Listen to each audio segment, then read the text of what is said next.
Welcome to Coffee Talk with Liquidshano 1973, an inspirational podcast about the ups and downs of life and everything in between. Here's your host, Shane Lakita.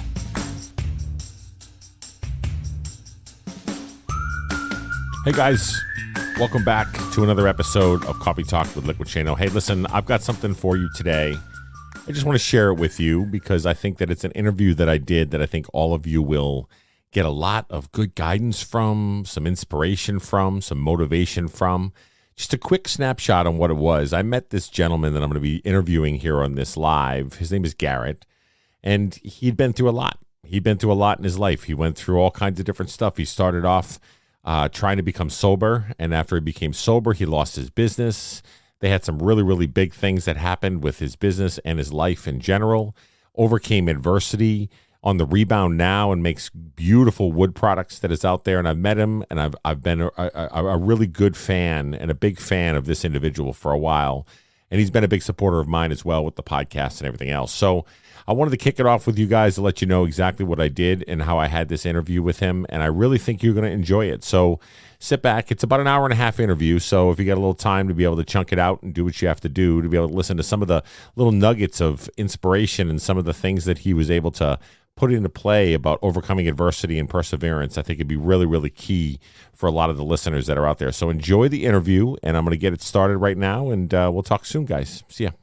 All right, guys, welcome back to another episode of Coffee Talk with Liquidshano. As you know, I am Liquidshano. My name is Shane Lakita, and I told you guys again, I told you over and over and over again, if I bring somebody in on an interview, I'm bringing people in that inspire me, people that help motivate me, that give me purpose of literally watching their stories and different stuff that's going on, become friends with them, and then just hearing the things that they've overcome and the things that they do is so inspiring to me. So I told you I'd bring in some folks that are really, really cool like that, and you guys would love anything that we have going on with it.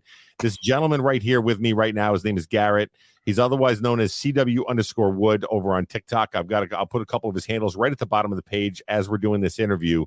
But I wanted to share his story with you guys because I think a lot of you that have come to a point in your life where whether it's I'm faced with really tough challenges or I'm faced with the decisions that I have to make to refocus and refire or anything that you got going on, he's going to tell us a little bit about his story of where he's been and what he's been through to be able to bring him to where he is today. And I know that he and I have talked a lot on, through the socials and everything else, but it's been a really good relationship. And he actually just donated some stuff to our latest charitable fund foundation thing that we were putting together. So much love to Garit. Garit, welcome aboard, my brother. How you doing, man? Hey, man, I'm doing real good. Thanks for having me on. I really appreciate it. I always enjoy a good chat with you. Well, what I love is I remember back in the day when I had this, I was just starting off in TikTok and I was just kind of, feeling the whole thing out. And I remember seeing this guy with a sander on the thing. And he did this video where he says, you know what I do when I'm doing some sanding, I listen to Liquidshano Coffee Talk podcast. And I'm like, who's this guy? Wait, what is going on right now? And he had his headphones on. He had his sander grinder going, man. I was like, yes, dude, this is my dude, man. I love it. Yeah, that was, so I think that's where we started talking. And I think we moved to Clubhouse and talked more. And then we just now I just pop in and drop in and say, hey, and check on you. I'm one of those people. A lot of friends of mine will say that. I'll just drop in and be like, hey, how are you? But not like when you walk down the street, and you say, hey, how are you? And you could say anything like burnt burritos or like, good, me too. No, I really want to know how you're doing, right? You want to check in on your people. So yeah, it's been fun getting to know you and watching your growth and your story. I appreciate that, brother. It's, I like watching. I want everybody around me to succeed. That's the biggest thing. That's what I love the most. I love that, man. We'll get into that too, man, because I think that's right up my alley. That's probably why we connect so well, is because I think we both have the same vision about the fact that we want to hype other people up. We want to lift other people, individuals. We want to see people succeed and those kind of things. So with all that being said, now let's get right into the meat and potatoes of everything here. I promised these folks that they would hear a story from you. Let's talk about the beginning stages of where you were at with the woodworking, with anything else before all the other stuff happened. Let's talk about that part of your journey and where you're at, where you're from, and those kind of things. If you just fill us right in, Garrett. Appreciate it. Sweet. So to get to the future, we always have to go through the past, right? So it's very simple to start my story. Hi, my name's Garrett. I'm an alcoholic. That's how this all got started. I was a heavy alcoholic. I think I'm coming up on 8 years sober. Wow. And one of the things they talk about, I did AA for a little while. A lot of it wasn't for me, but I kind of kept that network of people. My boss at my day job basically said, "Get sober, or you're fired." Because if he was actually one of my groomsmen in my wedding. That's kind of friend he was, but Yeah.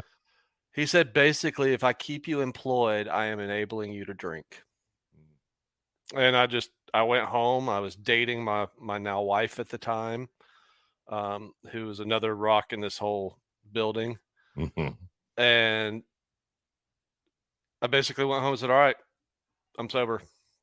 Really? And I had the worst week of my life. I was sick, the shakes, the laying on the bathroom floor. Oh, it's horrible. But when and if anybody's been through that process, you know that it's very hard because once you quit drinking, you got to deal with the real stuff. Right. So somebody told me, they said, get a hobby. Find something to do to keep your hands busy, your mind busy, something like that. And so I went to this old guy's shop, just kind of, what was I making? I was making something for my wife, just a shelf. I've got a background in kind of tinkering with woodworking. My grandfather was a big woodworker. My great-grandfather was a woodworker. Did they do it for a living or it was just hobbies? So my great-grandfather, he did a lot more carpentry. Like we've got, like your foot locker in the military. Yeah. His was a wooden foot locker, but that was his tool chest. We still have it.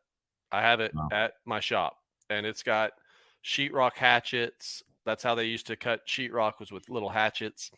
All kinds of hand tools, so he had that. And then my grandfather, he actually built my first skateboard ramp when I was a kid. Really? And my dad was an electrical engineer. Like he was brains. He's one of those, my dad knows everything. Like in my brain, my dad knows everything. Yeah, he knows a little bit of it all. Yep. Right. I could call him and he'd be like, "Yeah, you just do that and you're done." Like I wasted hours on that. Right. And so I made a cutting board, just one. It was horrible.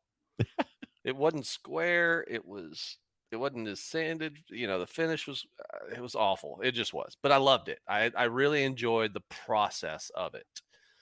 And so I made another one, a couple others to kind of hone that skill, kind of get, better at it. And I made one for a buddy as a gift for doing my taxes, because I didn't have enough money to pay him. Right. I was that broke at that time. Yep. My wife and I were still dating. We were living in this little bitty house in downtown Chattanooga. And so just starting your sobriety still, right. Probably less than 8 months into my sobriety. Yep. I wasn't even at a year yet. And I made a cutting board for a buddy. And his buddy reached out and wanted one. So I made him one. I mean, I was charging like $40. I didn't know any. I was getting scraps from places. Yeah. Just whatever I could find. I was using my grandfather's tools. And so I made a board for him, and his buddy wanted one, and his buddy wanted one. And my wife said, "Why don't you try and sell these? Nobody's going to buy these. They're a bunch of sticks glued together." Who wants these things? Who wants to? Okay, I may do it one time. Great, awesome. Yeah. But we put it out on Facebook. I didn't have any of the socials or any of that stuff. I was just trying to drink. And we put it out on Facebook. I said, "Hey, I'm going to make a batch of cutting boards. Who would like one?" And there wasn't any rhyme. I wasn't doing that just to see how many orders I could get. I was doing it to see how many people wanted one. Right. So I knew how much lumber I had to go find. Right. Right. Yeah. the You're first still order broke. was You got to find this wood. right. You got to find, so, cabinet shop scraps, Yep. wood shop scraps from friends of my parents, anything I could find. My first order was for 35. 35 cutting boards? Yeah. Blew my mind. I was like, well, now I have to make them. Yeah, you're like, wait a minute. Now we're actually getting serious about this. It's getting serious. So we did that. It took me a couple of weeks to make them, and my wife just kept pushing and pushing and pushing. She is my biggest cheerleader. I Like, love there's that. no way I could just, like, she's my person. You hear people that are like, your wife can't be your best friend. They need a good slap with a shovel, right? That's it. Because my wife is my best friend. Like, she's my person. I want to do things with her. I want to date her. So we put those out and everybody loved them. And I said, okay, cool. She said, do it again. I said, there's no way. I mean, basically everybody I knew at the time They all bought a bought cutting 'em. board. Yeah, they all got cutting boards. Who's going to want them again?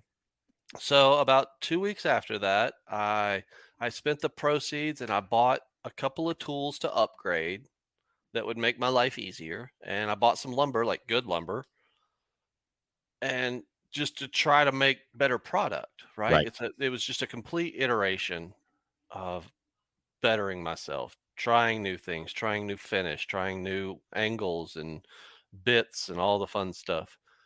And about 2 weeks went by and I was doing that. And then she was like, do it again. I was like, okay, why not? 45. What? Blew my mind. I had no idea. Word of mouth. Yeah. I did not do any marketing. I didn't do any of that, and it just traveled. So let's see. Then life shifted hard. Mm. My wife decided she wanted to own a radio station. Wait, what? Yeah, I don't think I've ever told you this part. No, I didn't hear this part. Yeah. Let's go. So my wife used to be in radio a long time ago. She was Yeah. a DJ, and one of the guys that was her mentor called her up and said, hey, I bought this radio. Do you want to come run it with me? And, her salary, she didn't get a salary at first, right? This was complete gamble. She immediately had 20% stake. Real. Off the cuff. Nice. Right? But they were building it, so she didn't make any money, right? They were just dumping it all back into the station. It was in a little town called Americus, Georgia. Mm-hmm. And if you haven't heard of Americus, Georgia, that's okay. Most of the people that live there haven't heard of Americus, Georgia. Like, it's a little bitty hole in the wall. It's in Tennessee? No, it's in Georgia. It's in Georgia. Okay. Southwest Georgia. For you trivia buffs out there, it's actually the home of Habitat for Humanity. Oh, cool.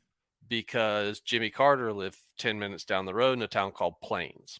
Yep. So I actually met him twice. I know exactly what you're talking about. We got married in Savannah, Georgia. I lived in Savannah, and of course that's Eastern. Right. But you know what I mean? Like, we were out in Atlanta and some of the other areas we go visit and this, that, and the other. So I know exactly what you're talking about, man. That's great. Yeah. So, we moved down there. We got this little rental house. I wasn't making boards at the time. I was trying to find a job that would cover bills. Right. Taking something that wasn't in my field. Most people don't know what I do in my day job. So I tell them I'm a project manager. Yeah.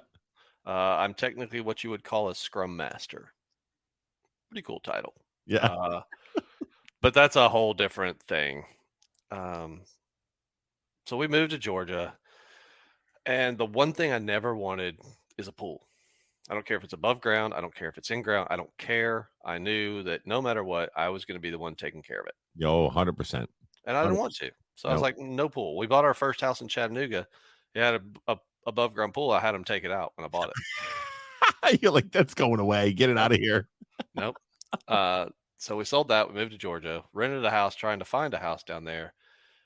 And my wife took me to this house, and we pulled in the driveway, and there was a 30 by 20 foot building out back. It was a shop. Metal building, perfect. Everything was awesome. So I'm walking up to it, eyes big wide, wine and cheese falling from the heavens, angels playing harps kind of thing. And Uh-huh. exactly. And I turn the corner and there's a freaking pool. Oh no. But she had me at this point. Yeah. So we took all the funds from selling our first house, and I said, listen, I am going to buy a couple of tools if we're going to do this. So I did. I bought a huge planer, big machine that flattens stuff, and a new table saw, a couple things. And we started making boards. I would travel almost every weekend, every other weekend back to Chattanooga because they had little markets up there. Well, Right. because I knew people, I did okay. I did well enough. We would make a little extra money because my job wasn't paying well. Her job wasn't doing, well at the time.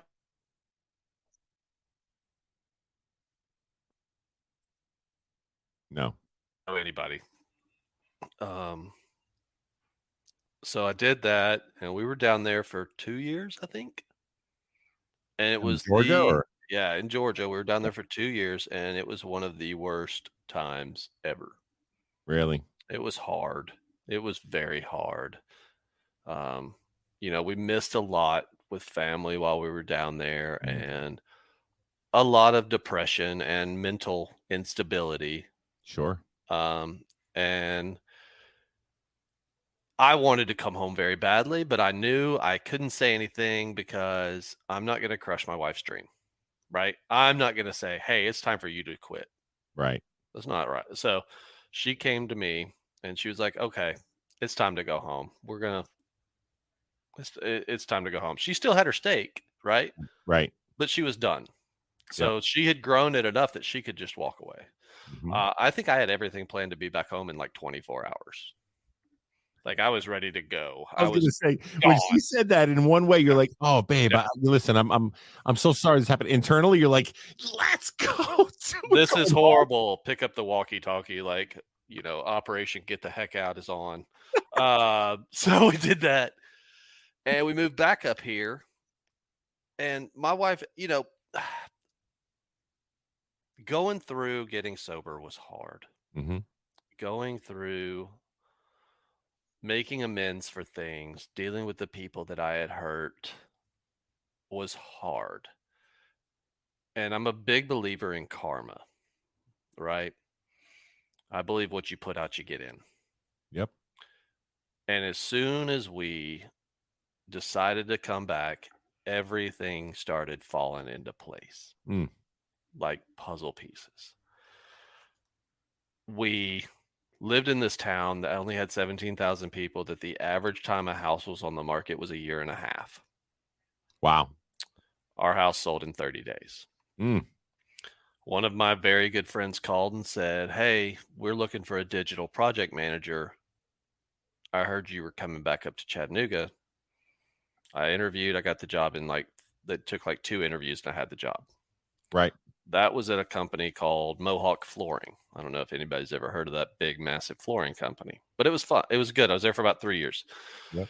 So we were starting to do well. We rented a house because we wanted to figure out where we wanted to be. We put the shop at my parents' house because I couldn't build a shop in a rental.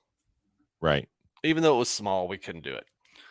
So we put it at my parents' house, and I'd just drive back and forth, and I was doing my day job. So I literally would wake up, go to work, come home, change clothes, go to the shop, come home. My wife was working. She went back to work at her old job. I'd come home, cook dinner because she was working late, and we'd finally stop at like 9:00 Right.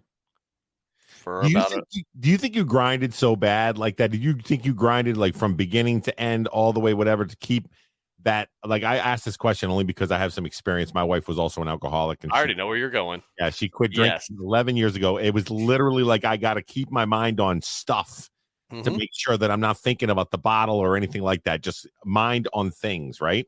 I did not have an off switch, Right. right? And one of the things they talk about, and I was a victim of it, is don't replace your addiction with an addiction. Mm. right? Don't replace your addiction with an addiction. But people think addiction is drugs, alcohol. Right. That's it, right? That's what they think because it's a stigma. Addiction can be food. It can be working. It can be, gaming. It can be watching TV. It can be laziness. Like there's all kinds of addictions that you don't think about. But mine was projects. Yep. I would move from project to project, so I still didn't have to deal with that stuff. Right. That's cool for a while. Right. Until again, it hits you like a ton of bricks. Yes. And I'm thankful for my wife.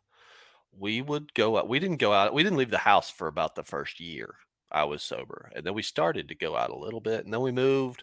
So it was even better because nobody knew my story. Nobody knew I was this big alcoholic. So I didn't have Right. to explain it. Why haven't you seen me? I didn't have a beard at the time. Whoa. Nobody, if I cut my beard off, you would have no clue who I am. I'm like, who's that dashing young man? No, don't ask my wife that either. Those filters on like TikTok where you like put your hand over and pull it down, there's nothing. Yeah. I did that. She's like, ugh.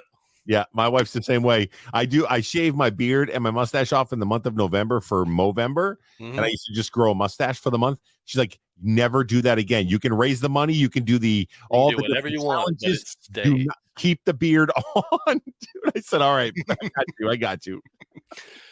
Yeah, and I would just do project to project. Right.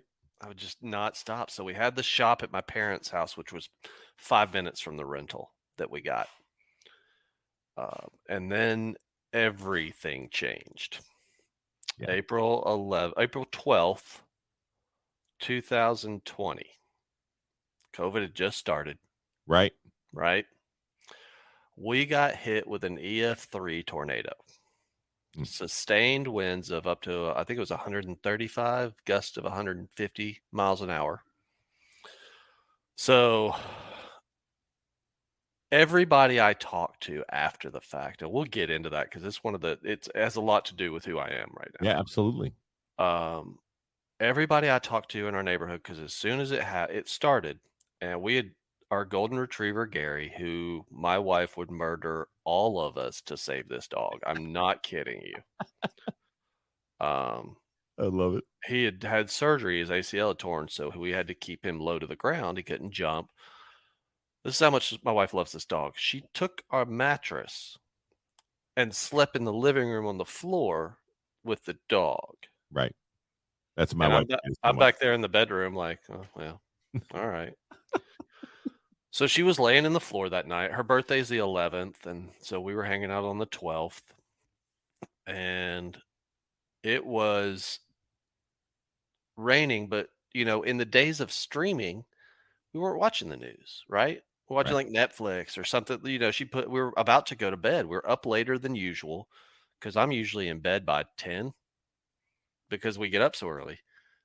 And then, but something happened. Oh, the Netflix didn't connect. And so I had to go in there and fix it. Yep. It was like 11:15.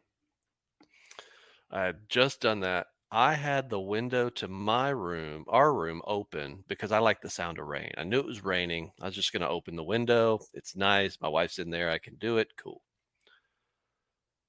All of a sudden, I was walking. All of a sudden, a huge bolt of lightning hit. Mm-hmm.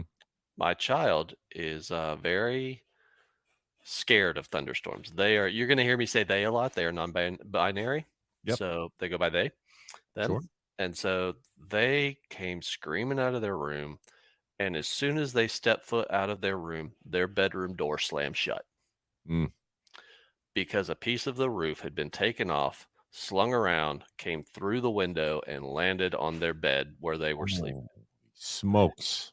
2 seconds different, we would be having a different conversation. Wow. So they screamed. As soon as they screamed, I jumped. The power went out.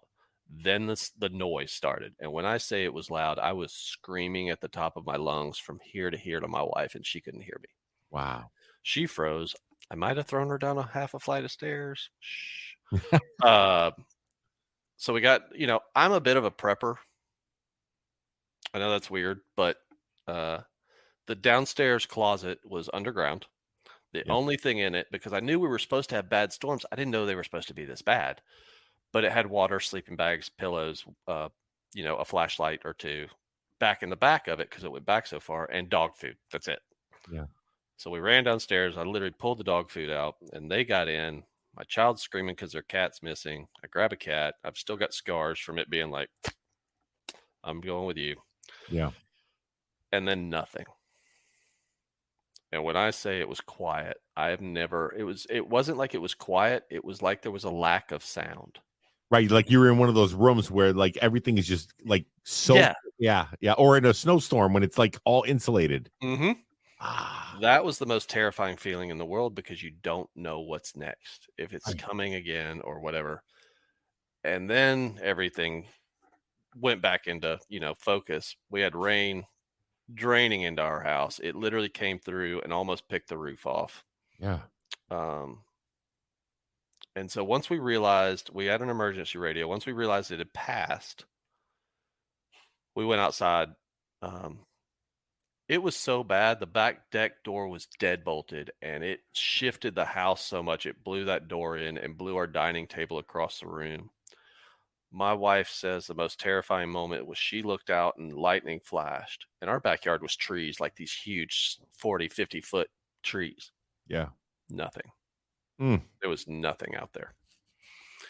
Come to find out, the base of this thing was about a quarter mile. Wow. That's insane. The base of it. Yeah. We had a friend that was a fire rescue guy. They had over 500 entrapment calls in the first 3 minutes. Oh, I bet. Only 4 people died. Wow. Yeah. That's what I was saying. Everybody I talked to had that one moment. Right. Like my child screamed and came out of their room. Yeah. That was our one moment. Wow. The next day we looked at the front window. I had put some of that tent on. You know, I'm talking about that film. Yeah. Like, yep. I know what you're talking about. We looked outside and we were just kind of checking the house, and there was a 2x4 on the ground. And I was looking, I was like, wow, that window looks cracked. It had literally hit the window where my wife was sleeping. And that film was the only thing that kept that window together. Oh. Like bulletproof glass, how it's got that polymer in between? Yes. Did the same thing. So all of those little moments happened. Well, that was our house. Right. My parents' house got hit too. Yep. So the shop got hit. And the shop the tornado destroyed everything in the shop. That planer I talked about, it picked it up and dropped it. It was 700 pounds. Just like nothing, like it was just a rag doll. Yeah. And because my business had grown, I skipped over one part. We got accepted to something called the Chattanooga market. So for you guys, I'm in Chattanooga, Tennessee, and we have something called the Chattanooga market, and it goes from end of April through the Sunday before Thanksgiving, every Sunday.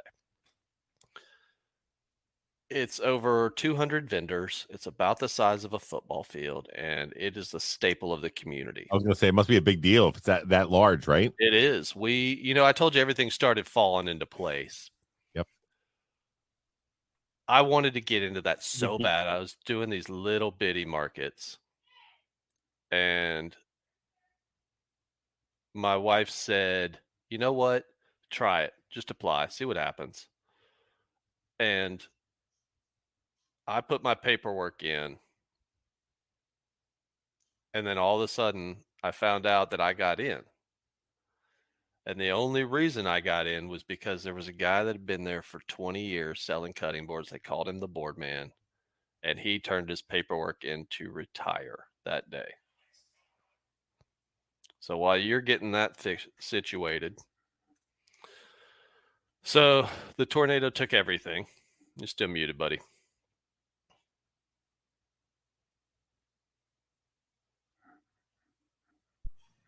All right, can you hear me now? No, we're good. I'm trying to hear you. Hold on 1 second. Voice like velvet.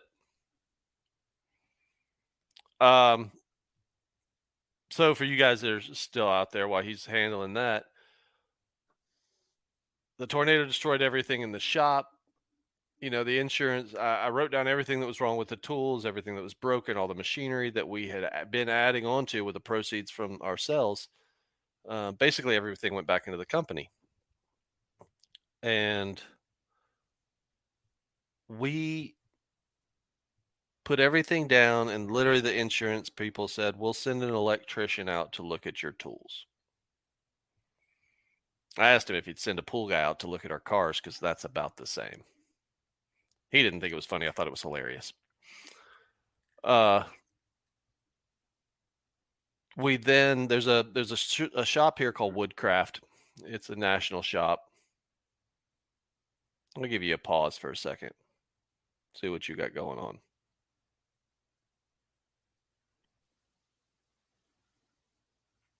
You still there? I'm still here. Okay, great. Go ahead, man. Sorry. Hey, here we are. Yeah.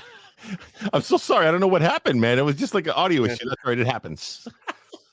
All of a sudden, your mic was like, nope. Yeah, I know, man. I was like, I was all nervous. I'm sweating bullets. That's all right, man. Go ahead. Now, where did we leave off? Like last that you were talking about. Go ahead. So the tornado destroyed everything. I was just telling everybody else that was while you were fixing that I wrote down everything that was wrong with every tool, everything that was broken, because in our business, we pride ourselves on every single thing we do is food safe, right? Our cutting boards are 100% food safe. All the wood's kiln dried. It takes most of the moisture out, but it also kills all the parasites. Our finishes are natural finishes. Right. Well, when the storm happened, the ceiling dropped, the insulation came and just landed on everything. So everything was contaminated. So we had to start over, literally from scratch. And they weren't going to pay anything for any of it. And so I went to Woodcraft. It's a local, it's a national chain. And then, I knew these guys because I would go in there a lot. And I told them what happened. They're like, oh, we can send a guy out there to do an assessment. For floods, fires, stuff like that, they send a guy out. His name's Wayne. He knows more. He's probably forgotten more about woodworking than I've ever learned. Amazing. Just a good human, right? He came out, he looked at all my notes. He goes, yeah, that's basically what's wrong. And wrote it out. Added a couple things, put it on their letterhead, and insurance company didn't even blink. They're like, all right, cool. So we got most everything back. We had a ton of support pour in from everywhere. Strangers, people at the market, they started us up some, Venmo stuff. I don't like to take handouts. I'm horrible about it. I will avoid it at all costs. Right? Yeah. I don't, because I know it's weird, but I feel like if I'm taking handouts, I'm not doing well enough. Gotcha. That's that mentality, that brain stuff you got to deal with after my insecurities, right? Right. All that stuff, because as outgoing as I am insecure about everything. It's always, when's the other shoe going to drop? Yeah. Right? Yeah. Imposter syndrome. That's what I was looking for. Right. So we rebuilt the shop from scratch. So just real quick, I'm going to paint the picture now. So you go from becoming sober. Yep. You go from your wife doing the radio station right down in Georgia, right? You move back up to Chattanooga. Yep. Right. You get there, you get things, you're getting established. You got the wood starting to really come into play. You got the planer, you got the business rolling. Tornado comes through, wipes everything out. Right. That was in a year after we've been back. Right. A year after you've been back, wiped everything out. If you built this successful business, you guys were really kind of, starting to really hit on all cylinders. Everything was good to go. Where were you mentally during that period of time? Right. So we talked about before about, sobriety and stuff like that. Where were you at that moment in time thinking to yourself, were you just like, I'm just going to keep on moving forward? Or were you like, what is happening? You know what I mean? Like where were you at like mentally during all this crazy time? Defeated. Yeah. But inside I was defeated. Like I didn't know what I was going to do next because we were renting, and that was a whole thing that we didn't get a lot back from. So we had to kind of, my child was in college. That's what the woodworking was for, right? The woodworking was paying for my child's college. Gotcha. Yep. Because my kid is my kid, but they came with the wife, right? But they're my kids. Sure. I swear my kids act more like me. It's terrifying. My kids my youngest is 21. My oldest is 26. Nice. Couldn't be more different. But I wasn't planning on sending a kid to college. I didn't Right. know what to do. So we just started selling boards Yep. and pushing it and pushing it. We got into I think you were gone just a minute ago. That Chattanooga market is. Were you there when I was talking about that? Were you on Yeah, here? I Okay, you just got we that. just talked about the size of it. That Yeah, it's just was massive. huge. It's massive. So we put our application in to try and get in. Right. My wife was the one that pushed me for that. She just goes, try. I was like, I'm not going to get in. There's a guy that had been there for 20 years since it started. Yeah. Old guy they called the board man, right? Before I started this, when my wife and I first started dating, before I got sober, I actually bought one of his pieces. Mm-hmm. And I hate to speak ill, but looking back on it, it's horrible. I was gonna say you were sizing him up, man. You were sizing. I didn't know I was at the time, but we still have it. I still Yeah. have that piece because I look at it and I look at the craftsmanship and I'm like, man, I'm never giving somebody something like that. Right. Not ever. I will tell you, I have one myself. For all the people listening, Yeah. I'm going to tell you what, man. That board is so well crafted and so well put together. It's just a solid, strong. Like as you know, man. I do a lot of smoking and a lot of griddle work and a lot of stuff outside. A lot of meats. So I'm chopping this stuff up, and the board itself, it's a centerpiece of my kitchen. I put it right in the middle so people can see the amount of. I know I can feel it when I'm looking at the craftsmanship of it and the bottom of it with the nubs and then the groove on the top to catch all the drippings and everything else. Just amazing work. So I know exactly what you're talking about when you look at another product or whatever, you're like, you know what? I'm not going to do anything like that. I'm going to be putting everything I got into what I do here because it's going to make a difference. And I'll tell you what, I love using it so much. That's what we love, right? Because we were actually because we got into the Chattanooga market, and that was when COVID was going on. We actually flourished. Yeah, we actually did okay because people were at home. Right. Our family loves food. My wife is a second generation Italian raised in the country. A woman can't cook for two people. It just doesn't happen. It's all about the large meals, baby. She loves cooking that's her love language. But we sit around the island. We're always in the kitchen. And during COVID, a lot of other people were too. Yeah. And so we did all right. One thing, you can look online at different companies like Booze Block and stuff like that. These big companies that started out small, and their prices they're proud of their stuff, right? Right. I think I put my prices up like $20 one time for a little while. Yeah. And I actually brought them back down. Really? Yeah. Because I want people to be able, I don't want people to go. Now, when I say I brought them up and brought them down, like, a 14 by 18 cutting board, it's handmade. It's 1 3/4 thick. It's all hardwoods at this time that are amazing. That goes for $160. But you think about it, you take care of that right, you're passing it on. Oh yeah, man. 100%. When you were talking about conversation pieces, a lady was up about a couple months ago. She's like, I want one, but I don't know which one. I said, pick the one your kids are going to fight over. Right? Yeah, exactly. I love it. So the Chattanooga market has opened up so much for us. Yep. Business wise. We have one stop along the way is I got burnt out. Okay. Well, I mean, this isn't all post tornado. Oh, this was probably about a year ago. So this post tornado. Got you. Everything was running smooth at that time. We now service 2 realtors that each get about 15 cutting boards a month. Oh, I've seen that before. They give away like charcuterie boards or boards. They give them as closing gifts. Yep. One of them gives it to the new if they're buying a home, they give it to the buyer. One company gives it to their sellers. Right. Which I thought was cool, right? Yeah, that is cool. And what I do is hopefully they give them something, right? Right. I mean, the amount you're paying them. So what I started doing, I've got a brand my wife got me This little just says CW Woodworking. It's on the back of yours, I think, or on the side. You can see it. Yep. She bought me that our first year of marriage, and I will never change it.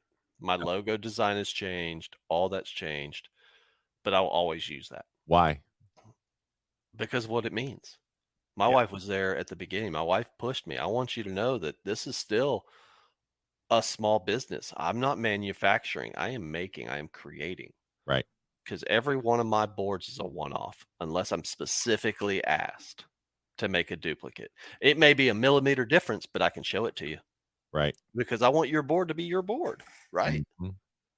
It's a story piece. Most of my clients leave them out, right? It's a Oh. conversation piece. I get emails from clients saying, I love looking at my board. Yeah, mine's out for everybody to see.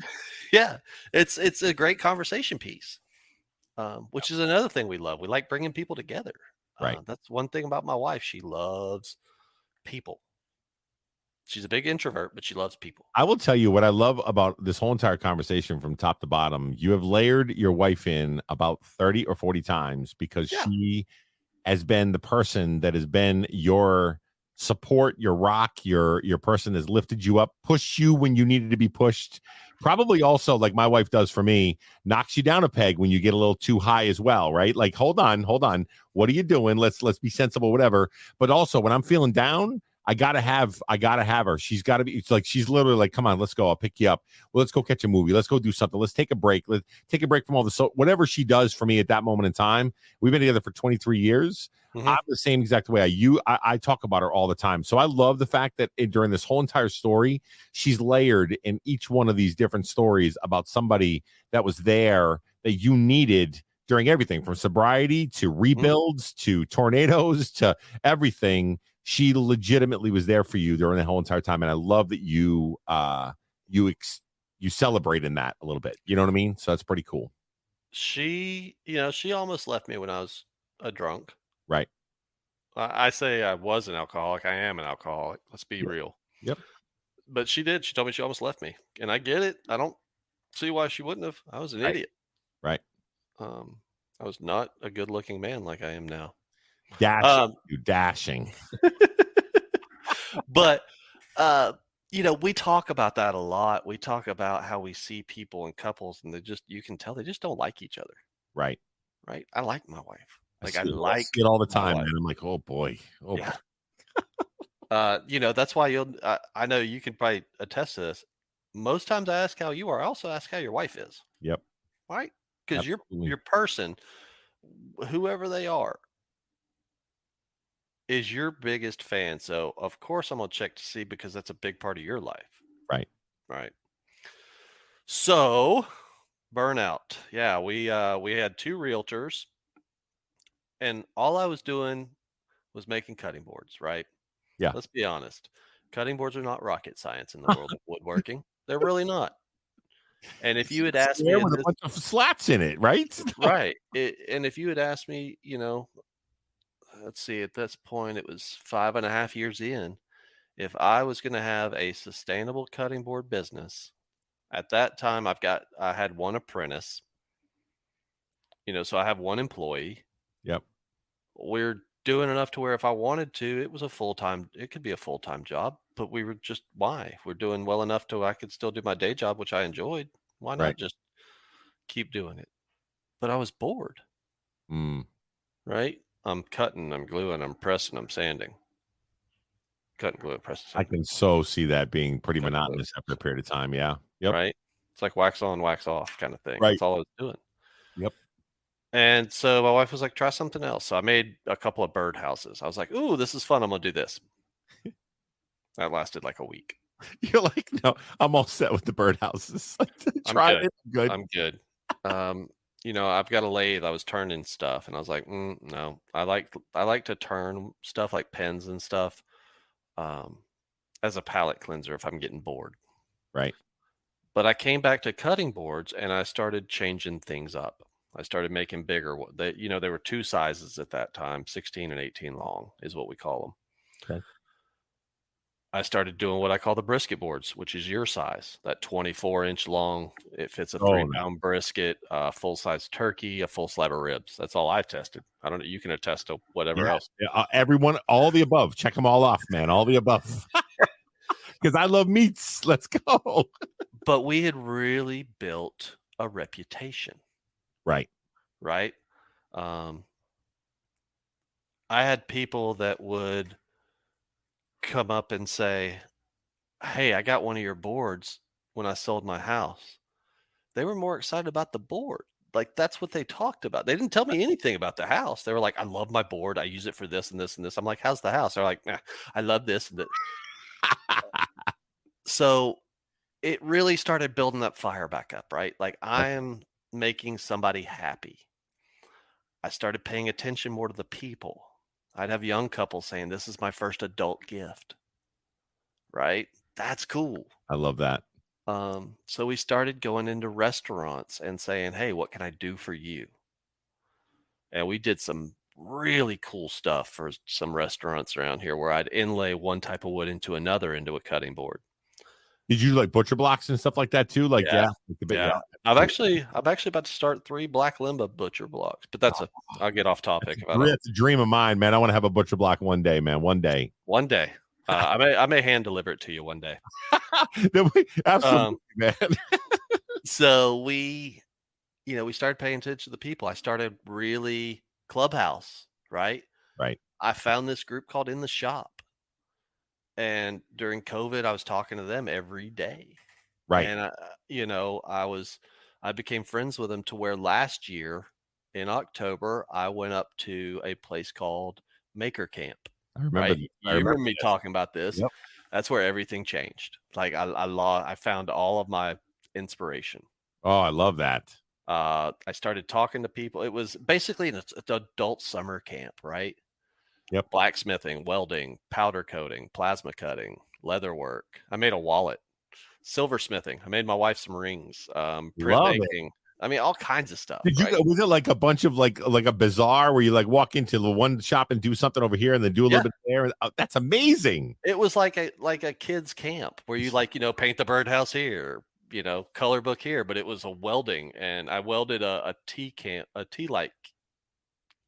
lighthouse type thing. Yep. I powder coated a beard comb. And a Christmas ornament, and there was all kinds of stuff. Pewter casting, that was cool. Oh wow, nice. Pewter casting was fun, but I got to meet all these people that I talked to on Clubhouse in real life. That's really cool. And I met and talked to. So I'm shameless plug here. Company called Brunt. They've been awesome to me. I've been working with them for a little bit. I met them in person in New York, and we got started working together. They make workwear, boots, blue collar. I mean, think blue collar, right? Yeah. Your heavy boots, work pants, shirts. They just put out a line of summer gear, like lightweight stuff that's amazing. But I got to meet those guys and talk to them, and now we're working together. Oh, that's cool. Right now, I promote their stuff. Well, I've seen you a couple times. I don't know if it's the same group of people that you're talking about here with them or anybody else, but I know that I've seen you a couple times on Instagram where you're in a room of about 6 or 7 different people, and you guys are all doing woodworking, and you guys are all just kind of jamming out with each other. Now, listen, I don't do a lot of woodworking, but I love the creativity and I love the drive, and I'm just sitting there going, this is amazing to me that these guys are all just jamming out with each other about the same thing that they're jamming out about, but there's a bond there with what they're doing, and I love to see that sometimes, man. I love that. Usually if you see me on Instagram on a live with those 4, those are the Clubhouse friends that I met that I didn't know 2 years ago. Wow. And now one of those guys is out in California. I talked to him this morning on Instagram messaging. We're doing an oiling battle right now, which is hilarious. Just oiling boards and who does it better. I'm gonna say it right now. You know, there's like the ASMR and things like that people watch. When you do those where you dip it into the oil and you dip it in there, I'm just like, I love everything about it. I stop in my tracks and just watch it and go, whoa, man. Because I got my board And I know that the process that you go through it, that's Mhm. there. But like teak oil, what is that? Like, is it like what kind of So is that? it's a food safe oil. So I'm actually about to start working with a company. It's a small business, just like me, Yep. called Bumbleshoots. Okay. And this guy's a pilot, like a commercial airline pilot. Yep. And on the side, he started up a wood finish company. Right. And so I'm actually going to start selling his stuff at the market and using his stuff. I'll send you some. It's great.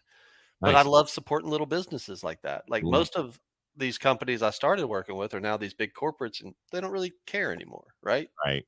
It just doesn't, but when I message this company, you're messaging the guy, Right. right? You're not messaging some A bot.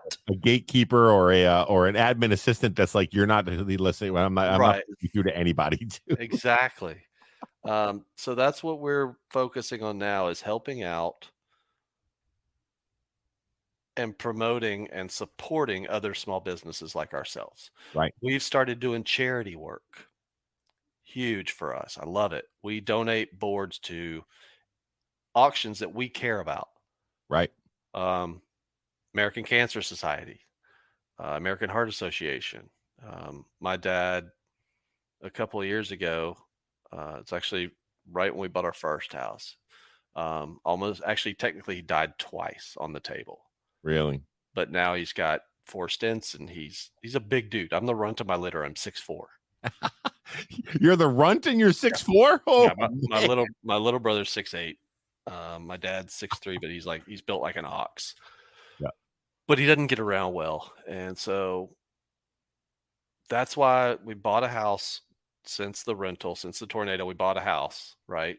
Like Yep. real fast, just because we got lucky. Um, but the shop's still at my parents' house Mhm. because we found that when I was there, my dad would get up and come out and tinker in the garage. I see. There's a double. There's two sides to this. I see what you're doing here. I see it. To the point my mom would call every now and then on a Saturday morning and go, "Hey, are you coming to the shop today?" Yeah. I didn't really plan on it. Why?" "Oh, dad was just asking. I'll be there in 5." Yeah. Yep. Like, I'm gonna drop it. I'm there. I'm out. Here we go. It's just and I've gotten to talk to my dad more. Me and my dad didn't really talk growing up. I definitely didn't talk when I was drinking. Right. Um, Heck, I just found out the other day my grandfather was on Normandy. Oh wow. He's That's got, wild. the cot I used to sleep on as a kid, it had a hole in it right here. I didn't know.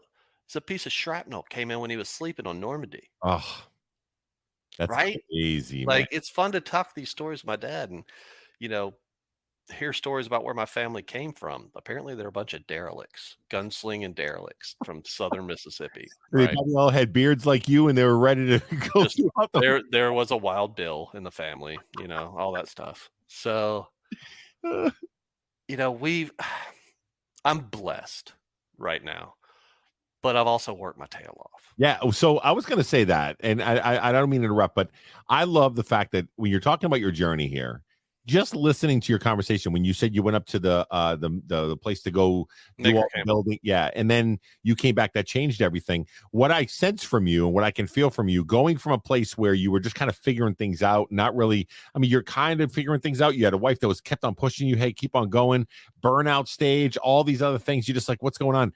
But now I feel like your purpose is different than what it was before. Before it was kind of like a hobby for sobriety, for all these different things. And now your purpose is, wait a minute, we can do a lot of good for people. We can help other people, other small businesses and whatever else to be able to do so. I'm blessed with where I'm at. So why not give back and do the things that I have to do along with having a thriving business and keep things moving forward.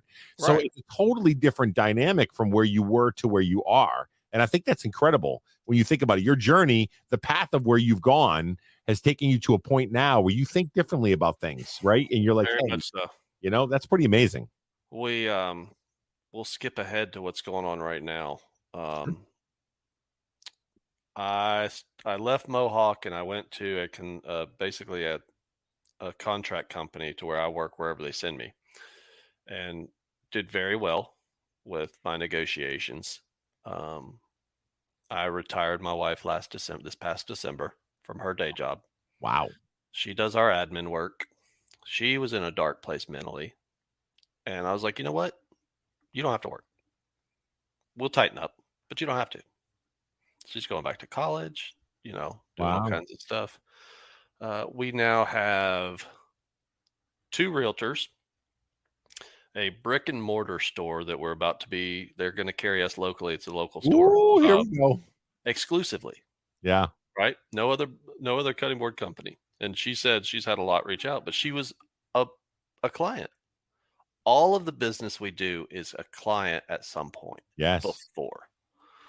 So we got that. And my mother-in-law's moved in with us. She's got congestive heart failure, so we're taking care of her. Yep. She's like having another teenager. She just hangs out in her room and comes out to eat and goes back to her room. It's great. Teenage life, baby. Yes. Most people would hate having their mother-in-law. I absolutely love it. I get to openly make fun of her, and she laughs at my dad jokes. So we're good. It's golden. Nothing behind the back. You're right out in the front. Let's go. Right out in the front. I think she came down one day and she was like, you know what happened to me today? I was like, you've realized you're old. just little jabs. She makes, she gets me too. I love it. Yeah, I love it. So wife's been admin. She's ready. She told me the other day she's ready to get back into the workforce. So she's going to go back to work. She's already had several calls from people that, she used to work with. Now, I don't ask because this isn't really her speaking, but you know her better than everybody else. Mm-hmm. Was the dark time that she had felt where she was at, where you went to the retirement piece, was that based on, do you think it was based on all that you guys have been through with the tornado, with the loss of everything, with all that stuff, or was it just more of a place? Because now you had to be the supporter, right? Now you've got to be the person that goes, hold on, you were there for me during my dark time, and now I'm there for you. Was there a trigger or a reason why she fell down that road? I think her day job changed tremendously, to the point that it was sucking her soul out of her toenails, kind of thing. Gotcha. But my wife is the smartest, strongest, hardest working person I know. I'm looking at that table in the background. It's totally going to break. You think a woodworker would fix that? It's going. Well, I mean, he doesn't know. Check it out, guys. Look at the. And for those on the podcast, you can't see it, but I'll describe it to you. Yeah. It's a large, humongous plant that's like the size of like Alaska. That's sitting on this little table. That's right through. It's a Monstera that's probably about 7 years old. That we got. I traded that for a cutting board and a donation to a animal shelter. Nice. And we put it there, and it's just grown, and we just left it because it's basically going to live with the house. We can't get it out of this room anymore. It's not going anywhere. By the time it's done, that thing's going to be all over the roof. It's going to be vines everywhere. It's going to be crazy. But it's a good 8 feet in diameter for those that can't see it. Yeah. So, sorry, that just completely took us off track. So I've been watching it the whole time going, is it going to break? I don't know. It's bowing a little bit. I can't tell. We'll see what happens. So yeah, her day job took a toll, and she finally just said, I can't do this anymore. I was like, you know what? The little table that could. Yeah. That's amazing. Thank you, Morgan, for that one. I'm going to put a sign on that too. I love it. So she, December, she did that. We did the holiday market in December. It's 6 days of targeted sales. Right. I think, I don't normally talk numbers, but just to give you an understanding, we did about 13 grand in 6 days. Woo! That's outstanding. Now we start making about a month and a half before. Right. And we still end up getting real close to selling out. But well, I was gonna say, I remember you texted me because we chat sometimes when you're at shows, and you're like, you'll let me know I'm out. I'm almost sold out, and I'm like, what? That's outstanding. Here we are 7 years later. Yep. Because we didn't really start until about a year after I got sober. So 7 years later, and people still buy stuff, and it blows my mind. It's a humbling thing to think, wow. Because that thing where people ask you, like, explain what you do, but explain it horribly, right? I take big sticks, cut them into little sticks, and glue them back together to make a big stick. Mm-hmm. That's basically what I do. Now we have my wife. I've got 2 salespeople. I've got 2 apprentices. An older, he's been the first one. He's been with me almost 3 years now. We just hired a new kid in the neighborhood where the shop is. He's 14. He sweeps up. He Yep. picks up scraps, but he makes a little bit of money. It's fun. Hell yeah. I love that. And we just did I have taken the biggest gamble of my life. We have taken the biggest gamble of our lives. We just won 8.15 acres of land at an auction. You messaged me that, and I went, "What?" I meant. I knew I was going to cover it on the podcast, but I was like, "Wait, what is going to go 8 acres? Wow, are you going to build what are you going to build a shop? Like what's happening?" Now we'll talk future CW. Yeah, see, I love the progression, the past, the present, and the future. Yes. I've been playing the biggest long game in the world. Yeah. Because the cutting boards are going to be retirement. Yep. Think about it. If I'd done furniture and I got older, I can lift furniture after a while. Right. Cutting boards are small. So we're like, let's go in 100% on this. Yep. So we have. So we had a 5-year plan when we moved back to Chattanooga that we were going to buy land and build a house. We are 2 years ahead of schedule right now. The new land is actually in Georgia. It's about 7-10 minutes from my current residence because we live right at the bottom. If you guys don't know where Chattanooga, Tennessee is, it's in the very bottom right corner of Tennessee, right on the Georgia. Like literally, I can get to Georgia in 5 minutes. I can get to Alabama in 25. Wow. A little hub. I can get to North Carolina in 30. Nice. So it's right there. It's what they call a flagpole lot. So it's a long driveway and then the property's in the back. Yep. It's zoned A1, which is agricultural. Mm-hmm. We will have animals. My wife wants runner ducks. You ever seen a runner duck? I don't even know what that is. I didn't either. I didn't know what a runner duck is. It's basically a bowling pin. Runs? It's basically a bowling pin with a beak and feet. Like it's a really tall. It's like me, but a duck because I'm just tall and I used to be slender. Does it look like this little guy right up here? Does see the guy? Yeah, that guy. Yeah, she wants ducks. But we're gonna have ducks, chickens, maybe a donkey. Donkeys are very good for security. If you didn't know, I did not know that. Yeah, they'll take on coyotes. But we're gonna have a small barn for that. We love to garden. We started gardening when we bought this house in the height of COVID and stuff. Right.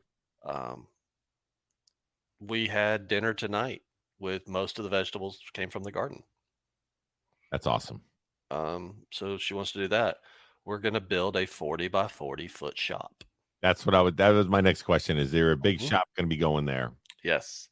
And two reasons. One, I want to teach classes. Yep.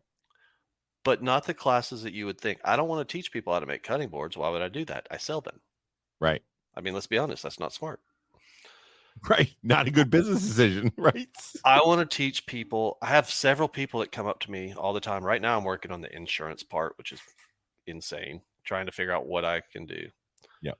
And hey, Josh, thanks for joining, buddy. No worries about being late. We're just having a good old time. I want to teach the people that inherited tools. Like I've inherited tools from my granddad, or I've inherited tools from my dad. I don't know how to use them. Right. Bring them to the shop. Well, I'll show you how to use everything you've got. Did you ever think about working with veterans? We have thought about that a little bit. This is in the very early stage. Oh, yeah. I totally get it. Yeah. So I would actually like to talk to you more about that at another time.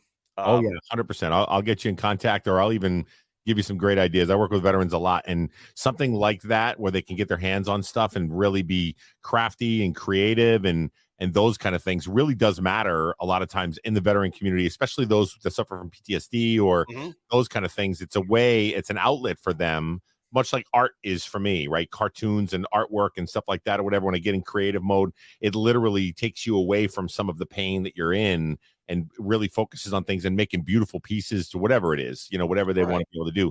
So yeah, I didn't mean to sidetrack us, but that will definitely connect on that. You're good. I love spitball and stuff like this. This is basically how all of my conversations happen. Yeah, absolutely. somebody explained my conversation style best. It's like trying to grab the ping pong ball that's covered in baby oil. It's flopping around Yeah, everywhere. it's just everywhere. But since we're zoned A1 in the county we're zoned in, we can have a short-term rental on the property as long as we live in the private residence. Yep. You want to come work in the shop for a weekend? Come stay at the house. You want to come work in nice. the garden one weekend? Come stay at the house. You want to come hang out with the ducks? We're only going to clear about 2.5 acres of the property. The back half's going to be trails. We're going to build like little gazebos and camping spot and hangout places. It's going to be a compound. That's right? really cool. Because my wife and I, 2 years ago, I would not have been. I was working to the point where I was making boards to pay bills. Right. Right. Like I've got to make 6 boards to pay this. And well, come on. You haven't met my wife, but if you think you can take her, I got faith in you. I'm coming for the duck. I'll be rooting for you. I love my wife. She's gorgeous. She's sweet. She's absolutely terrifying to me. I love it. But think about it. Think about the iteration. Think about the growth and the journey, right? The journey that you're on right now. Now you're going to be on an 8-acre compound that has farming, that has animals, that has a shop, that has woodworking classes, that has all this other stuff. Dude, that's incredible to go from starting up at the bottom of a bottle, trying to just decide I'm going to be sober and really not even know what direction, where your wife almost left, all this other stuff went on, everything from top to bottom to where you are now, buddy. That's inspirational. And I know at any given time, you're like, hey, listen, you know what? You're humble. You are a very humble guy. But at the end of the day, I see what I see, and I see somebody that inspires. And I think that's amazing. It's one of the reasons why I have you on this podcast, because it just goes to show, even if you're at the bottom and you're at the lowest and you're at wherever you're at, like there's always something out there. There is. I've helped several people get started in their journey on sobriety. I'm not a sponsor. That's just not me. And Morgan's like, I meant to visit. It's like, Morgan, we're not gonna fight you. Morgan goes, I'm scared of your wife now. Listen, if I was gonna sick anybody on you to be my child, they're terrifying. Oh, I love it. So, but I don't sponsor people because sponsoring somebody takes a lot of dedication, right? Yeah. I don't have that time, and that would be unfair to somebody that started to put faith in me. You wouldn't be able to give them everything they needed, right? No, I wouldn't, but I'll get you where you need to be. Right. I'll stop what I'm doing. I'll get you where you need to be. And oh, hey, that's Joe. Joe's got a board too. He does. He got that board from the fundraiser you were doing. Sure did. He was so honored, and that was one of everybody talked about that gift, man. Everybody talked about that donation, man. They were all talking about it, and I loved it, man. It was so good. That's awesome. I used to be really bad at taking compliments. Like, I hate it. I did too. I would always be like, I'm just a guy, dude. Get out of here. You're like, dude, I'm awful. I'm horrible. Look at this guy. He's amazing. Like, that's me. Like, check this guy out. He does great work. And then a friend of mine that I met a couple of years ago was like, you got to live in the moment. Because if somebody compliments you, they're taking time to compliment you. Yes. I think that person was you that told me that. It sounds familiar. It sounds very familiar. Yeah. So we're starting to reap the rewards of the hard work, of the trials, the tribulations, the late night fights, all of it, the yelling, the screaming. My wife and I don't fight a lot. We fight really fast. Right. Like, we're like, okay, let's go get ice cream. Right. That's it. We're the same. Oh, dude, we're the same way, man. Same way. You got to get it off your chest. We got to talk about it. Let it out. Do what you got to do. Okay, now let's go check a movie out. Let's go get some ice cream. Do something, man. So now is the time to take care of me. Yeah. Right. I've taken care of everybody. I've spent, yes, words of Shano, liquid velvet voice, like velvet. I have, from drinking real heavy, I had a pretty big scare a little while back, health-wise. Nice. I love reading these comments. They're making me happy. but from drinking real heavy, I've always been a very slender dude. Yeah. Like I've always been around like 170. I'm 6'4". That's skinny. Right. But I became pregnant. Literally, my stomach looked like I swallowed a basketball because it was so distended from drinking. Was it And liver? then, Liver? nope, we'll get to the fun part because you're gonna laugh. So be prepared. I'm sorry. Don't if you're gonna drink anything, don't do that right now because you're gonna spit it out. So I was at the market. I set up, and all of a sudden, I just couldn't move. It hurt so bad. I couldn't. My back, my front, right, all in this general area. They thought I had a hernia. Right. A couple of days prior, I had leaned down and like literally this alien comes out and looks around. It's like, so I went to urgent care. They're like, it's a hernia. You're going to have surgery. I was like, great, I'll deal with it. So I went to the market and worked because, I'm an idiot. That's what you do. That's what you get told you have a hernia and you got to have surgery. Go to the market. Let's go to the market and work. Why not? Make some money. I hurt so bad I was in tears. So the market is like a family. Like 4 other vendors helped me break down in like 10 minutes and I was out. Yep. So we went to see the general surgeon and he literally laughed at my face. He says, well, you don't have a hernia. I could have diagnosed it over the phone. It probably hurt like heck, but you've got a pregnant woman disease. I was like, what? What? Diastasis recti. Diastasis recti, for those of y'all that don't know, is abdominal separation. So your muscles here separated. This ligament was so stretched because I was so distended and like my belly was so huge that I've been going to see a trainer at a gym, this little hole in the wall gym that I love. I've lost 20 pounds since March. But that ligament's not going to go back to its normal size. So when I bend over, it sticks out. What? And it popped my muscles apart. Woo! So that's fun. Was that recent? That was like 2 weeks ago. Oh, no, dude. Yeah. But we're fine now. Yep. I watch my back. I do stretches and stuff. But I'm taking care of myself. I'm going to the gym. I'm growing what I want to do. Like my socials. How do you feel? I feel amazing. Outside of the pain, but now mentally, yeah. How am I? Yeah. I battle with depression. I battle with anxiety. Yep. I battle with irritability. My wife tells me, when I get my anxiety, it manifests in different people, different ways. Right. Mine manifests as aggression, and I have to be very cautious of that. It was always, and this, mental health with men especially is a stigma. Like we don't talk about it. 100%. I lost a lot of friends when I quit drinking, but then I realized I didn't lose friends. I lost drinking buddies. Yes. Right. Yes. They weren't friends because they weren't there. I literally had a guy ask me, he's like, when do you think you'll start drinking again? Yep. Dude. Like, really? Why would you ask that question? Yeah. So, I've got now with a couple of those clubhouse guys I talk to on a regular basis. I hijacked a friendship in America. So I guess that's what you could say. It's a guy named Todd. He's TL Guitars. If you look it up on Instagram, he makes amazing handmade guitars. He makes them by hand, and they're gorgeous. I just wrote it down. I'm going to go check them out. Oh yeah, it's cool.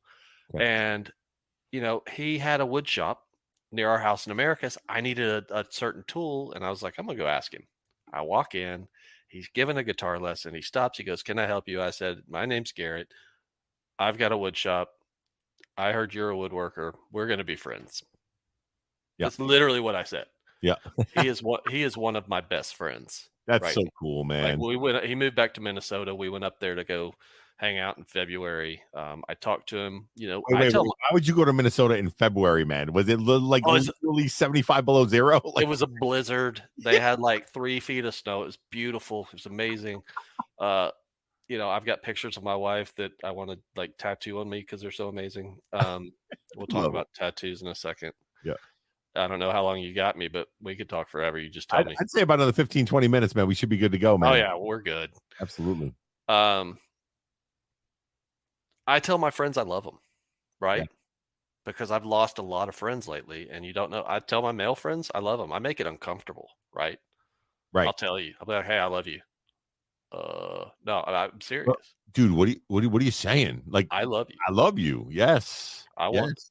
So yeah, I actually talked to my doctor yesterday, telling him kind of where I was mentally and what was going on, and we did a little shifting and some medicine stuff, and Yeah. we'll see how it goes. Because I want to be a better. My wife makes me want to be a better person. I love that. That's it. I love that. So I'm taking care of me, and one of the things I've been taking care of me is I'm doing things now that I've always wanted to do, but I was always scared to do. Like bucket list stuff. Like you just want to check it off the box. Just Let's want go. to check the box. I've Yeah. got psoriasis. I've got that in check. I worked hard to keep my skin in check so that I can start doing stuff like this. Oh, look at that. Beautiful. So, and it, I'm acting really surprised right now because I'm like this, but you sent me pictures of tattoos and I'm like, they're so amazing. I love the colors and everything. yeah. So I've got a great artist. Her name's Jennifer Edge. She's here locally. She does amazing watercolor work. I love giving shout outs to my friends. Yeah. I met her through her wife, who was another woodworker, kind of hobbyist woodworker that followed me on Instagram, and I followed her back. And she was a friend of mine told me that she thought that was cool, and so I like that. It feels weird for me, Yeah. right? People are like, "Oh, dude, I follow you on Instagram. I've been following you for years." Nice. Thanks. Cool.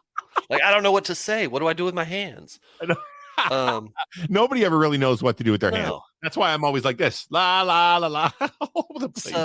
So now I like to talk to people. Used to when I first started, people tell me, "Oh, my grandfather was a woodworker." Blah blah. I'd be like, "Okay, you're not buying anything. Go away." Right. Why?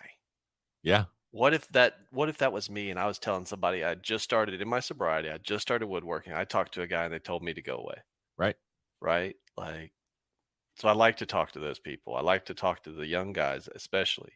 Well, the one thing that you just said a minute ago that stood out to me was you said that when I said, how are you feeling right now? Right. After all this stuff like that. And you said, I still suffer from depression, anxiety, and the manifestation that happens afterwards with aggression and things like Mhm. that.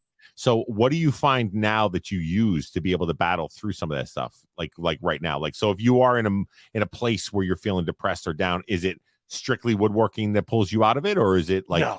like what pulls you out of that now? What do you use to be able to really get involved to be able to say I gotta turn it around a little bit, or is it just time, or like where are you at now with that? I don't think there's any one thing, Yeah, right? Um I would sit here and try to give you the cookie cutter answer of I try to focus on, my wife and my happiness and my joys and all that. I don't know. right. It's the moment, I have to consciously think, right? It's more conscious effort. It's work. It is work. It's work. You can't just take a pill and it's going to be okay. Correct. That's whether you're sober, not sober, not, my wife could have a drink and be done, like have one drink and go home. Right. I hate those people. I can't do that ever, right? I I know. get so mad because like they have cool things now, like cool flavorful things, and I'm like, nope. Right. Um, Well, it's interesting, Garrett, because my wife was, like I said earlier, is also sober for 11 years or 12 years now. She's coming up on 12 years, but she had some issues where the liver started to fail and there was some other things or whatever. So we almost lost her. And then the doc told her you can't drink anymore. So she's like, okay, that's it. I don't need AA. I don't need anything. This is my decision. I'm doing it for my yeah, family. And that was it. Right. But one of yeah, the things that you just said a minute ago that really effed with our head was really bad. It effed with us so bad is how many friends that we lost just because she was sober now. Like yeah, these are people that don't even know how to have a conversation with her because it was literally her thing was she would drink and party and rage and get out there and be wild. And they were like, this is the girl that I know. And now they're like, oh, I'm going to have a conversation with you. And I'm actually going to like, what is this all about? I don't like this. They were out. We lost really good friends. yeah. And like you said a minute ago, Nobody tells you about that. No, Nobody tells you realize about that's that. going to That happen. was the hardest thing for me. It's Um, insane. yeah, my wife and I didn't go out of the house for almost a year. Right. Um, I didn't talk to. I went from because I bartended for over a decade in the same town in Right. many different places, so I knew everybody. Yep. I went from hanging out with everybody to having like 3 friends. Right. It's just crazy. That's a huge thing. Yeah. That's why I'm glad I have my wife. My wife is my best friend. We did stuff. We had safety phrases. If we were out somewhere and my anxiety and I didn't feel safe or comfortable, in the early stages of sobriety, I'd look her dead in the face and say, "Oh, don't we have to take Michaela in the morning? Right. That's Michaela's my child." And she go, "Oh, yeah." And then, that was our get out. Right. Nobody questioned that. I Yeah, couldn't my be wife like, had the same thing. We were at a party. She gets a little, even to this day, even 11 "Mhm." years, 12 years, she has those moments where she's like, I'm not feeling comfortable right now. I'm just not feeling this. And I'm like, let's go. Like, you know what I mean? Like, you gave me the look. I got the look. We're out. Just because I don't want to put her in that place because, I don't want her to feel uncomfortable. Then she's always feeling bad for me. Like, you could hang out with your friends and do what I'm like, I don't care. You were literally all that matters. So we're moving this out. We're going to move over. We'll go watch a movie. We'll go do something, you know what I mean? Or whatever, just to be able to step away. We have family dinner every Sunday. Nice. The kids come over, one kid lives with us. They're going blind. So they don't drive. So, Gotcha. they're going to be, so we're really nice to them because we realize they are going to take care of us one day. Right. So, we're very nice.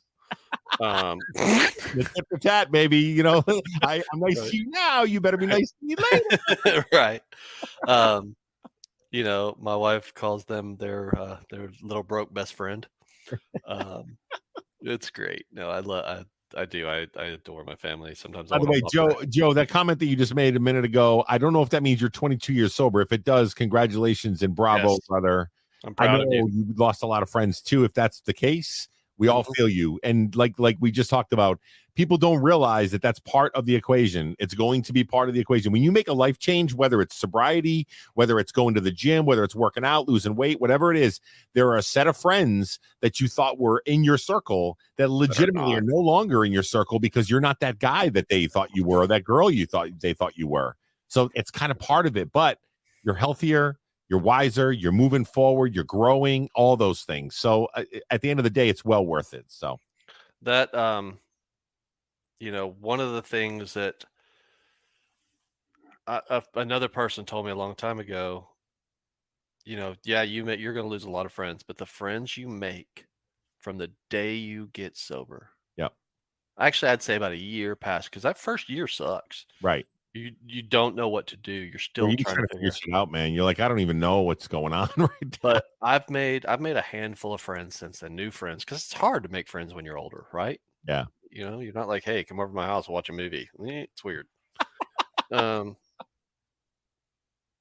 the friends I have now are solid.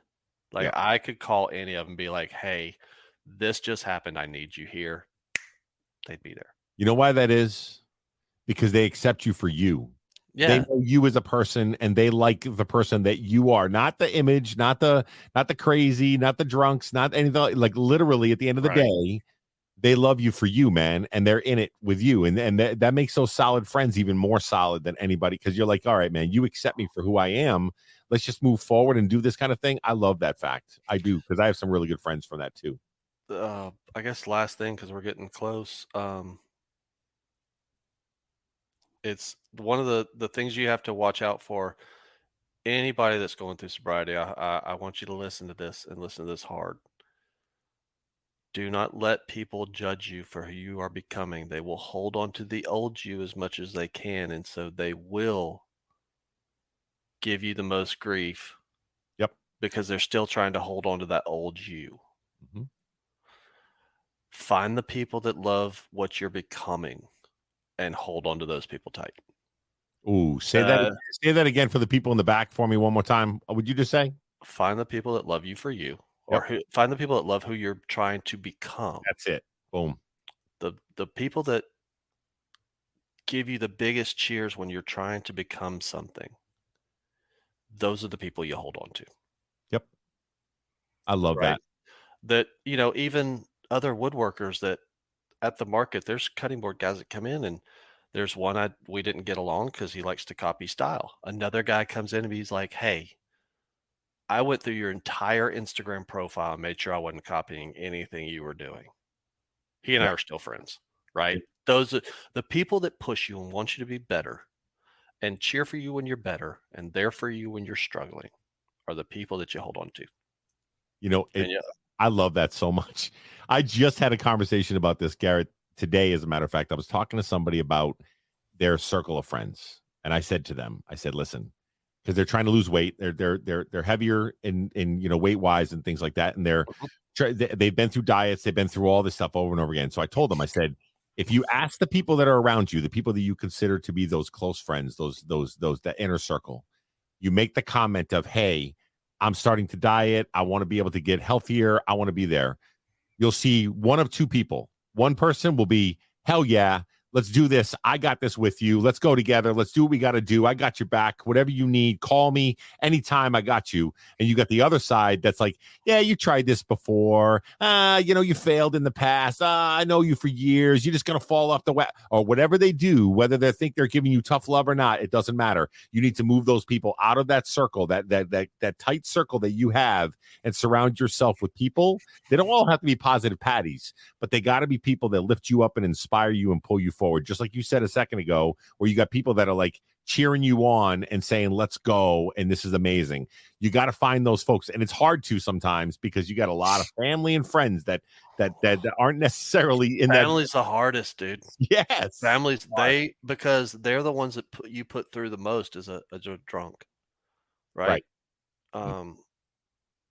To this day, if I'm having a real bad day, my mom and I've talked about this quite a bit recently because I've really opened up and we talked more. I was having a real bad day. She's like, "You're not going to drink, are you?" I'm almost 8 years sober, but that's what they know. Correct. Right. So I can't judge them for that. I just tell them, no, I'm good. Right. That's a you thing almost. It's a you thing, like that. You think that way, right? At this point, yeah. Yeah. You know what my focus is right now? My wife's happiness. Yep. I spoil my wife rotten, and she will tell you she is horrible. We make jokes of she is a sit down asker. As soon as I sit down, she's like, "Hey, can you get me?" Hey, while you're up. Oh, yeah. Come on. Yeah. But you know what? I do that stuff every day of the week. Yeah. And I may give her flack about it, which I do. And but I love it because she was there for me. Yeah, man. Listen, here's the thing, right? So as we close this up here, guys, listen, I know Morgan just said, haha, I like her. She said, so here's the thing, guys, right? So that's one of the reasons why I wanted to bring Garit in here on this podcast. We talked about for a while about, interviewing and just kind of, jamming out a little bit. But as you could see, I mean, literally, when you think about it, at the end of the day, all of the stuff that this guy's been through, from soup to nuts, all the way beginning to end, A to Z, and there's no end because the guy's still going and he's still making impacts and he's still doing whatever. But to see the growth and the journey of where he's been, to hit rock bottom, to pick themselves back up, start the upward trend, and then also hit that bump in the road, whether it's a tornado or whether it's wiping stuff out, because we're all going to hit a bump in the road. How do you overcome that and get to the next phase of wherever it is that you got to go? Legitimately, I wanted to bring him in here because of that reason. He's an inspiration when you really think about it. He may not think that way. I think that way. And I think all my listeners and the people that are watching this will think that way about this gentleman, because at the end of the day, you can overcome anything that's thrown your way. You just got to be focused. And you got to keep on moving things forward and be patient with yourself. Forgive yourself a little bit as you're moving things forward, because you can really get to that sunshine at the end of your road if you really, really, if you put your mind to it and you really, really focus on it. So, Garit, I appreciate you coming in on this podcast and this video. Thank you. I appreciate you being here. The crowd was great tonight. I mean, we had all kinds of people commenting and everything. Yeah, it was fun. It was fun. As we close out, you care if I plug some things? Oh, please do, man. I was going to say, if you got anything you want people to go to or anything you want to plug, go for it, brother. So down at the bottom in this, if y'all are watching here, you'll see website found. Website's not found. So here's the thing about the website. It's built. Yep. I am so busy right now that I'm terrified. I can't turn it on. I'm not going to turn it on and not give people the best of my ability. Yep. Right. So Linktree, you're going to find a lot of things. The Linktree, you're going to find my Instagram, my TikTok, my Facebook. You're also going to find a link to Brunt, these guys right here. So this company started about 5 years ago out of a dude's garage, right? They make boots workwear, pants, stuff. I absolutely love it. I'm not just plugging them because I actually met them and they're great people. They filmed a TV commercial about me. Did I say that? No, man, that sounds amazing. It was like a little blurb. My niece called me. She's like, I just saw you on TV. But yeah, so there's a code there, CW Wood 10. That'll get you $10 off any order over $60, right? Any order over $60. It's CW Wood 10. So CW Wood would all CW Wood 10, the number 10, okay, 10. But that's in that link tree. You'll find that there. You'll also find links to different companies I work with. Instagram's the best place to watch, but we're about to jump on TikTok huge. I do TikTok a little bit. There's that code right there, CW Wood 10. Yeah. We're going to jump back on TikTok a lot. We've started, trying to post every day. It's difficult for me. I don't have that mindset yet. I want to, but it's a thing. You know that.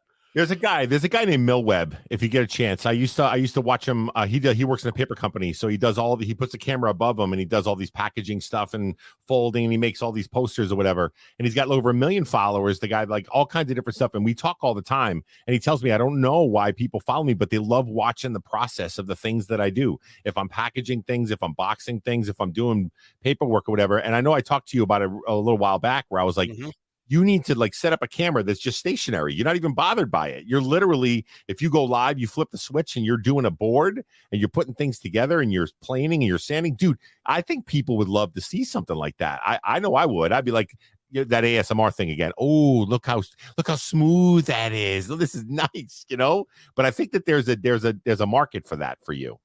Well, that's what, we want to do that. Yeah. And whatever I can do to help somebody getting into it, the little things, what tools I have. Another thing on my link tree is my Amazon storefront.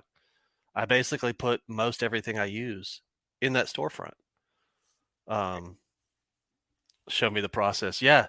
It's so fun. We've got it ironed out now to where it's a greased wheel with the process. But yeah, so you can find that there.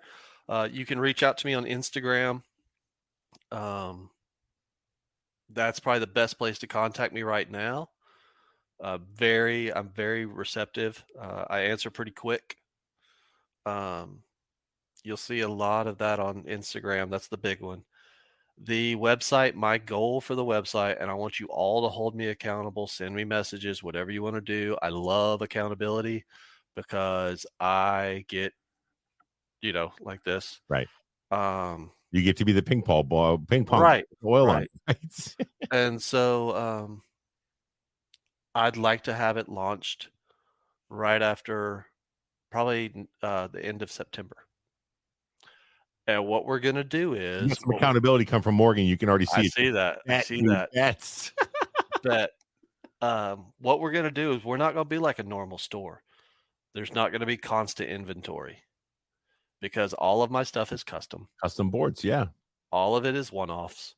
We're going to do drops and we're going to promote drops. And then all of a sudden we're going to drop 20 boards.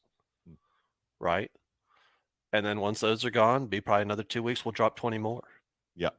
We'll have a gallery so that you can see stuff. And this is what we get a lot of our custom work. I don't do a lot of like fully custom. I make what I want and I sell it. Right. I may not like what I make. Right. But I stopped doing that a long time ago. I just make what's there, what looks visually appealing. Yeah. And somebody likes it. We've been blessed that way. Yeah, so we're gonna have a gallery so you can say, hey, I like this, but could you do this? Yeah. People send me pictures of send me a picture of your kitchen. Right. I'll either match it or accent it. I love it. I love that. And I love the fact that you've kept the original stamp, dude. Like that'll never change. That threw me off a little bit because I was like, wait a minute, that is true. It's not like the new logo. It's not like, it's literally, I love the reason why as well. And that's amazing to me. I love that so much. Traditional wedding gifts your first year of wood. Yes, she got me accountability squad activated. Dun, dun, dun. So the first traditional gift is wood. She got the brand because I worked with wood. not knowing. There you go, Morgan. Come on. I never thought I'd say I'm 3 weeks out on custom work Right. before I can even start on it. Yep. And people still want to talk to me. It's cool. I love it, man. All right. Well, listen, man. Thank you. Thank you so much. Seriously. Yeah. Like, we've been talking for a long time. This has been long overdue. Mhm. And I really do appreciate your story. And I also, from me to you, I really appreciate your support you always give me. Every once in a while, I'll get a little bit of a text message because, as I was going through the muck a little bit there, and just a little bit of a, hey, just thinking about you or whatever else. It just matters when you can reach out to people and just connect a little bit like that. So I appreciate you, brother. And one day we're going to sit down and not have beers, but we'll have like a cup of coffee together and we'll just do whatever. I don't even care what we'll do, man. We'll just chill out and hang out and whatever else, because I love Tennessee and maybe I got to make a trip down there to come and see you. But hey, you could be the first guest. Yeah, I love it, man. But I appreciate you, man. Thank you so much for being on with me. And everybody here has all been saying I'm going to go through the comments real quick with you. Great job, Shano and Garrett. Thanks. Loved hearing from both of you. I got this has been amazing from Morgan and then Sabrina. Thank you both. This was great, man. So, all right, guys. Well, much love to all of you. I appreciate you taking the time to listen to this podcast on the audio format and on the video format and hanging out with us. I got a couple more interviews coming up next week and the week after. Little Bricks charities coming up. Go ahead, bud. What's up? Last thing. Yeah. Remember your track record for getting through bad days is 100%. Right. Yes. So it's the truth, my man. It's the truth. Thank you so much for having me. I greatly appreciate you. Everything you're doing, your whole vibe, love it. Now I get to go act like a giddy little school kid because this was so much fun. But all right, I appreciate it. Thank you, sir. Appreciate you. All right, guys, we'll talk soon.